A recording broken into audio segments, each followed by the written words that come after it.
I have no idea how the hell some of these creators come up with these sequences, but the whole Juiced Brothers and that whole scene went in a completely different direction than I was personally predicting. I mean, when I see a couple of junkies shooting up, I'm like, oh, they're gonna be in classic crackhead fashion.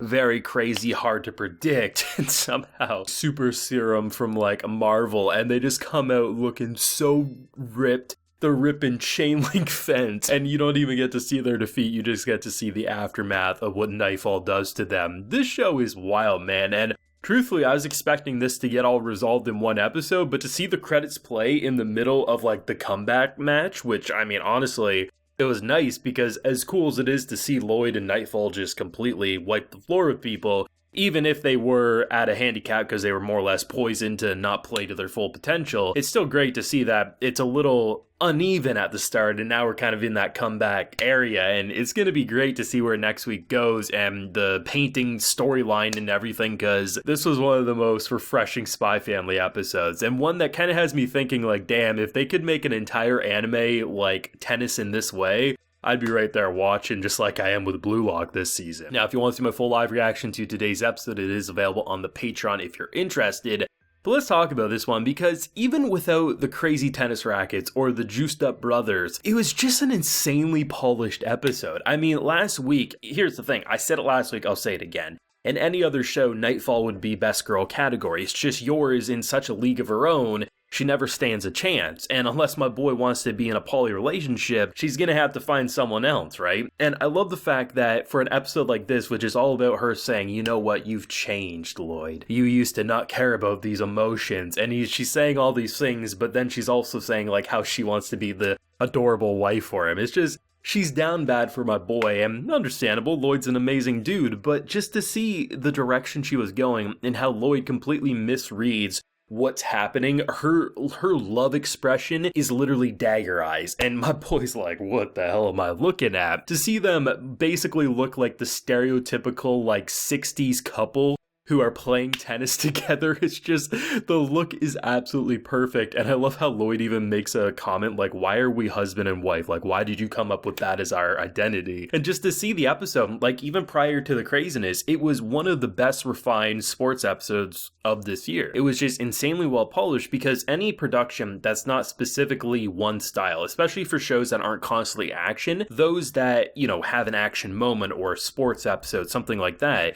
if there is a healthy production cycle going on, they can really put their time and attention and the resources into it to refine it. And we see with the serves and everything, it's just an insanely well polished episode that is basically animated in the same way as when like Yor or Lloyd will do something crazy with the action, like running across rooftops or doing these crazy jumps or maneuvers. That's basically how they animated the tennis match. And really, it just felt like the camera was basically, it was like a GoPro on the tennis ball, and we were flying through that court, and it was a one-sided massacre up till the end. When they started getting a little more fun with it, like the Juiced Brothers, I mean, it was just awesome because they were talking some mad shit. And then to see, like, at first I was a little disappointed, right? Because I was really excited because, I mean, that's a pretty frightening design. Yes, of course, Lloyd and Nightfall will be fine, but you see that in the dark alley, you're turning the other way and you're running as fast as you can, as quickly as those legs will take you. But, you know, in hindsight and thinking about it more and more, I actually like the fact that we didn't get to see them get brutally beaten down. Instead, it's more humiliating for these characters who are just so ripped, right? You know, it's like literally they're on the craziest of drugs and we don't even get to see what caused them to look that beaten and bruised. Instead, we just get to see a girl talking that shit afterwards, and it's just kind of perfect, in all honesty.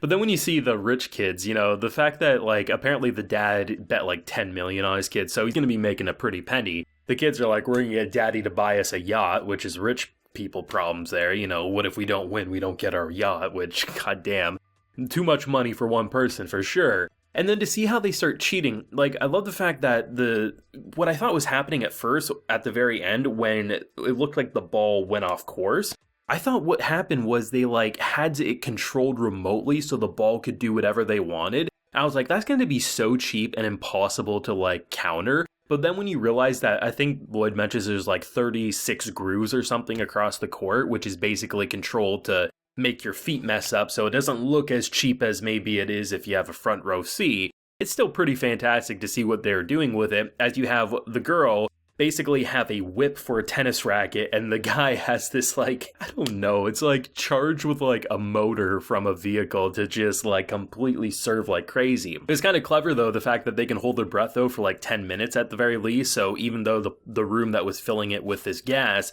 that would mess with their vision, mess with their lungs, and just their overall feeling, I mean, they still felt numb even holding their breath and only breathing it in for a short while. So the fact of the matter is, it took them an entire game to get that out of their system, and as we see, the comeback was pretty damn impressive. So I'm excited to see what they're going to do. I didn't watch the preview because I wanted to go into the next one blind, and for being one of the wildest sports episodes of the year, I mean, it felt Spy Family through and through. They even were able to sprinkle in some Anya and You're freaking out if she's going to get replaced by Nightfall, and then she starts having kind of murderous thoughts, to which Anya's just casually in the background being like, I just want my ball, and now I'm kind of scared shitless, as she then has to cover her ass because Yor starts like, wait, can she read my mind? It's just, you gotta love this family, man. Every time I think it can't get better, they find a new way to introduce Discount Lloyd spy version, whichever the hell you want to call that lunatic, which was amazing, to Nightfall, who in, like I said, any other show would literally be best girl, but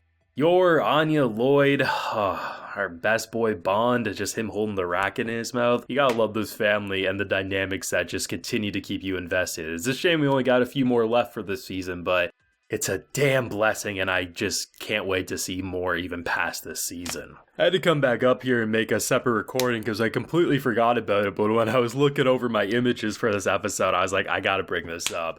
The fact that when Nightfall is basically gushing or having this, like, I guess overly fangirl moment in any other anime, like I mentioned earlier, she has, like, the dagger eyes that he misunderstands, but it's the VA for her that really sells me, because she'll have, like, the most deadpan reactions. Like, there's a moment in the episode when Lloyd grabs her, right, because she has, like, a very bruised, wounded hand, and she's taking it as like, oh shit, he's gonna forcibly take me, and she's like, I'm not ready, but I kind of want it. Her VA, just her mannerisms, the slight changes in how she says or just does these like little sounds, it is so spot on and perfect. But then when you look at how little her actual body reaction or facial reactions change, it is comedy gold. And every time I see more of Nightfall, the more I love her as a character. And I'm just so glad they decide to introduce it. But I had to make another mention of this because it is so spot on with her love for our boy Lloyd. But of course, I'll pass the torch over to everyone. What did you think of this very sports-heavy episode of Spy Family? What do you hope to see next week? Do let me know. Leave a like if you enjoyed and subscribe if you're new around here. And like I mentioned, you can support the Patreon, got a full live reaction to today's episode, and you can also get video shoutouts like a few are about to get here. So we got Bruno Robles, Louis Arsp, and Zone Ep 13. So I appreciate the support, everyone. Please take care. Have a good one.